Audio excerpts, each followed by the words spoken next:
उसको एक उपहासास्पद वाक्य लगेंगे। ऐसा कैसे हो सकता है? वो ऐसा सोचेगा, अभी बुद्धि कुछ शुद्ध है, अभी सत्संग मिल रहा है, अभी मन में आ गया है कि भजन करना चाहिए, कर लो। ये बार बार ऐसी कृपा नहीं होगी। बंधन कर्म कठिन जे पहले सोऊ काट बहावत। जिसको ये समझ में आ गया कि ये शरीर मैं नहीं हूं, मेरा नहीं है, ये मिला है, जो मिला है वो छूटेगा, तो हम असली कमाई कर लें। ये उपदेश की बात नहीं है। उपदेश तो बहुत हो रहे हैं। अपने जीवन का यदि लक्ष्य दृढ़ नहीं हुआ, भजन नहीं हुआ, परिवर्तन नहीं हुआ उद्देश्य का, तो ये प्रवचन मात्र से माया किसी को नहीं बख्शती। प्रवचन सुन लो और प्रवचन कर लो, पर रहोगे माया में ही। जब तक अव्यावृत भजनात्, निरंतर भजन नहीं, तदर्पिता अखिलाचारिता, समस्त कर्म भगवद अर्पित नहीं, तब तक हृदय का परिवर्तन नहीं होता। वाचिक ज्ञान से माया पर कुछ भी प्रभाव नहीं पड़ता। हृदय का ज्ञान होना चाहिए, अनुभूत ज्ञान होना चाहिए। तो ये मिथ्यावाद शरीर, इसके भोग, ये प्रारब्धानुसार शरीर जीवित रहता है, प्रारब्धानुसार इसको भोग मिलते रहते हैं, सुखी या दुखी करने वाले। आप पुरुषार्थ कर लो भगवत प्राप्ति के लिए। कर्तव्य कर्म को भगवत समर्पित करते हुए निरंतर नाम जप, भगवत आसक्त चित्त हो जाना मनुष्य जीवन का परम फल है। अगर संसार के शरीर और भोगों से आसक्ति नष्ट नहीं हुई तो घाटा हो गया, और यह घाटा हजारों जन्मों में पूरा नहीं होगा। जब हम भगवत आसक्त चित्त हो जाते हैं तो हमारे कर्म बंधन कट जाते हैं, समस्त कर्म बंधन छिन्न भिन्न हो जाते हैं। जहां कर्म बंधन छिन्न भिन्न हुए, नष्ट हुए, तो भगवत प्राप्ति करनी नहीं होती। भगवान यहीं बैठे हैं, जहां मैं वहीं भगवान, जहां भगवान वहीं मैं प्रकाशित हो गया। अब मैं और भगवान दो नहीं रह जाते, सिर्फ भगवान ही भगवान रह जाते। अंतःकरण भगवत स्वरूप हो जाता है।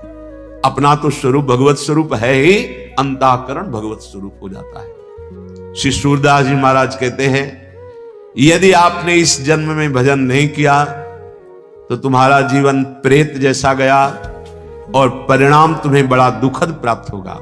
वही बात श्रीपाद प्रबोधानंद जी महाराज कह रहे हैं कि ये मिथ्या इंद्रियों के विषयों को कब तक भोगते रहोगे। कभी थोड़ा बैठकर एकांत में विचार करो कि बहुत बार भोगा, पर मिला क्या हमें? पर विचार है ही नहीं। विचार तो दूषित हो गए हैं, अपवित्र विचार हो गए हैं। आप ध्यान नहीं दे पा रहे कि आपके समय को केवल नष्ट किया जा रहा है, ये छूटने वाला है। श्रीपाद कह रहे हैं, जो तुम्हें सदैव महासुख प्रदान करेगा, आ जाओ श्री वृंदावन धाम। ये किशोरी जी का निज महल है, इसमें प्रेम सुधा भंडार भरा हुआ है, प्रेमामृत। निरंतर प्रेम में डुबोने की सामर्थ्य वृंदावन की है, पर वृंदावन में वही प्रेम में डूबता है जिसको रहनी आ गई है।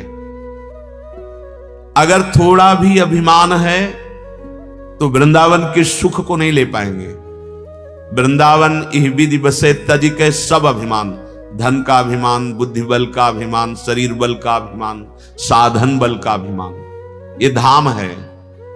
जब आप इस धाम की रज में लौटेंगे, रसिकों का संग करेंगे, तो अभिमान अपने आप गलित हो जाएगा। सच्ची कहते हैं, हृदय में ऐसी स्थिति आ जाती है कि ना अहम रह जाता है और ना कर्ता रह जाता है, केवल देखता है वो क्या हो रहा है। प्रभु अब क्या करवा रहे हैं, प्रभु क्या बुलवा रहे हैं, प्रभु क्या चिंतन करा रहे हैं, ये देखता है उपासक। जो वृंदावन का कृपा पात्र उपासक होता है, उसमें कर्ता भाव नहीं होता है। कर्ता भाव अहम लय हो जाता है प्रभु के चरणारविंद में, और स्वयं प्रभु उसके हृदय में बैठ करके भागवतिक चेष्टाएं कराते हैं। किंचित मात्र सुसुख वांछा नहीं रह जाती। ये स्थिति धाम प्रदान करता है, और आप ये स्थिति बाहर से प्राप्त कर सकते हैं धाम आश्रित होकर। जैसे पूज्य भाई जी श्री हनुमान प्रसाद पोद्दार जी गीता वाटिका में पूज्य श्री राधा बाबा जी, आप कहेंगे ये बड़े महापुरुष हैं, तो ये बड़े महापुरुष किनके हुए? प्रभु के। क्या अंश में बड़ाई छोटाई होती है क्या? चींटी में जो अंश है, हाथी में भी वही अंश है, देवराज इंद्र में भी वही अंश है। अंश में कोई फर्क नहीं होता, भगवद अंश समान रूप से होता है। हां, अब उस स्वरूप स्थिति में जागृत कौन हुआ है, ये बात होती है। आप जागृत हो जाएं तो जो भाई जी को प्रियालाल सुख दिए वही आपको देंगे, जो मीरा जी को सुख दिए वही आपको देंगे। पर आप तो सोए हुए हैं मोह निद्रा में, इंद्रियजन्य भोगों में आप आसक्त हैं। जैसे जैसे आपका नाम जब चलेगा आपको समझाना नहीं पड़ेगा, इंद्रियजन्य भोगों में अरुचि हो जाएगी। लौकिक जितनी सुख सुविधाएं हैं ये स्वयं आपके चरणों में आ जाएंगी, पर आपके हृदय से महत्व चला जाएगा। जहां आपका भजन ठीक से होने लगा तहां आपकी ऐसी योग्यता बढ़ेगी कि ब्रह्म पदवी भी, जो परमेष्ठी पद, वो भी आपको फीका लगने लगेगा। पर भजन में रुचि नहीं है, भजन करने की हमारे अंदर लगन नहीं है। रोज सत्संग सुनते हैं, रोज सत्संग होता है, नाम की महिमा रोज गाई जाती है, पर आप देखिए अपने हृदय में जांच कर, क्या आप निरंतर नाम जप रहे हैं? क्या आप विषय चिंतन को काट पा रहे हैं? क्या आप प्रियालाल के लिए रोते हैं? विचार करके देख लो। यदि हां तो आप धन्य हैं, और यदि नहीं तो अब भी दुर्भाग्य है कि सुधा भंडार, प्रेम सुधा भंडार वृंदावन में आकर, वृंदावन का आश्रय लेकर, वृंदावन की रज में रहकर विषय चिंतन हो रहा है, संसार का चिंतन हो रहा है, प्रियालाल का अखंड चिंतन नहीं हो रहा। सच्ची मानिए, जहां अखंड चिंतन होने लगता है तो ना जीने की आशा रहती है, ना मरने का भय लगता है, ना कोई किसी भी तरह के पद प्रतिष्ठा लाभ की कोई वृत्ति ही नहीं रह जाती, क्योंकि है ही नहीं, यहां कोई लाभ नहीं। कुछ भी बनो, मरना है। अब बोलो इसके आगे क्या उत्तर है? कुछ भी बनो, बिगड़ना है।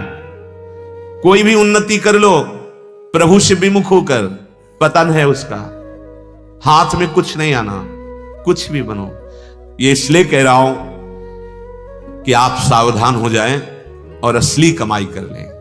श्रीपाद कह रहे हैं, सारम सारंगवत सुंचरो मधुर बने राधिका केली धामनी। हे भाई सारंगवत, भ्रमर बन जाओ राधा नाम के। जैसे भ्रमर पुष्प का पराग पान करता है, ऐसे श्री कृष्ण के हृदय के प्रेम का पराग है ये राधा नाम।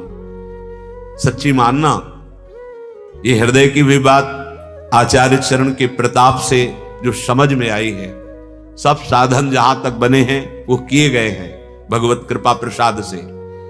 तुम्हारा मन राधा नाम का भ्रमर बन जाए। प्रेम का समुद्र लालजू महाराज हैं, और उस समुद्र का सार प्रिया जो है, और प्रिया लाल दोनों को अधीन कर ले वो राधा नाम है।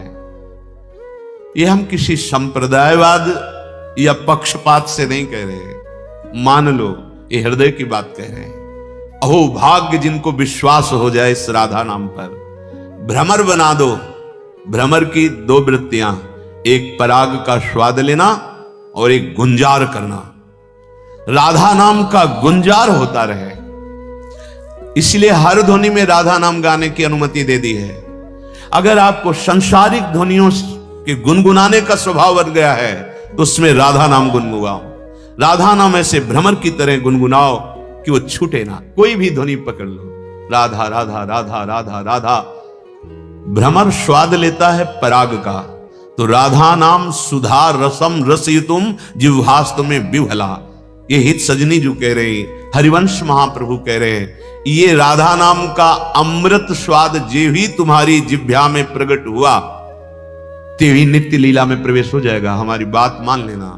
सब जितने मंत्र हैं उनका प्रधान ये राधा है, क्योंकि जितने मंत्र हैं भगवान के हैं, और भगवान भी अपने श्रीमुख से जिस नाम का रसास्वादन लेते हैं वो राधा नाम है। हरि रसना राधा राधा रट। हरि की स्वयं रचना राधा राधा रटती है। अपने जीवन को कर्तव्य में लगाते हुए यदि हम राधा नाम जप करें तो हमें कुछ दुर्लभ नहीं है। श्री भगवान अर्जुन जी को गीता जी में उपदेश कर रहे हैं, ये सृष्टि के चक्र का अपने अपने कर्तव्य का पालन करेंगे तो देवता प्रसन्न होंगे, देवता प्रसन्न होंगे तो तुम्हें जो आवश्यक सेवा सामग्री वो प्रदान करेंगे। क्योंकि हमारी अन्न से उत्पत्ति होती है, अन्न से पोषण होता है, अन्न से ही पुष्टि होती है। अगर देवता अप्रसन्न हो गए तो हम किसी भी तरह सुखपूर्वक नहीं रह सकते।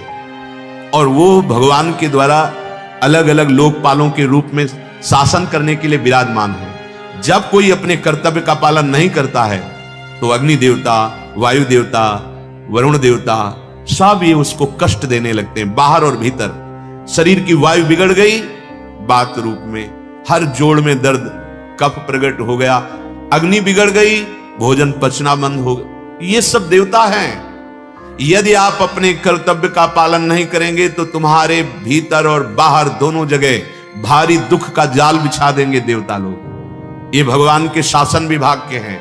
यदि आप अपने कर्तव्य का पालन भगवत सन्मुख होकर करेंगे तो जैसे जल की वर्षा होती है ऐसे तुम्हें सुख सामग्री का विधान बनता चला जाएगा। आप उन्नतशील होते चले जाएंगे और भगवान का भजन भी बनेगा और इस लोक में भी सुखी रहेंगे। ई परलोक सकल सुख पावत, चाहे इस लोक में हो चाहे परलोक में हो, कोई दुख तुम्हारा स्पर्श नहीं कर पाएगा। आएगा भले प्रारब्धानुसार, लेकिन तुम्हें परास्त नहीं कर पाएगा यदि अपने कर्तव्य का पालन कर रहे हो। श्री भगवान कह रहे हैं, एवं प्रवर्तितम चक्रम नानुवर्तयति यः अघायुरिंद्रिया रामो मोघम पार्थ सजीवति। वही बात जो सूरदास जी महाराज भी कह रहे थे, वो जीता जी प्रेत हो जाता है। जैसे गोस्वामी जी कह रहे जीवित मुर्दा टहल रहा है, भगवान यहां कह रहे मोघम पार्थ सजीवति, उसका बिल्कुल बेकार जीवन चला गया। किसका? जो अपने कर्तव्य का पालन नहीं करता है। इस लोक में भगवान ने जिसको जो कर्तव्य दिया है उसका जो पालन नहीं करता है वो सृष्टि चक्र में बहुत बड़ा धक्का पैदा कर रहा है। जैसे आपको धर्म पूर्वक अपने अपने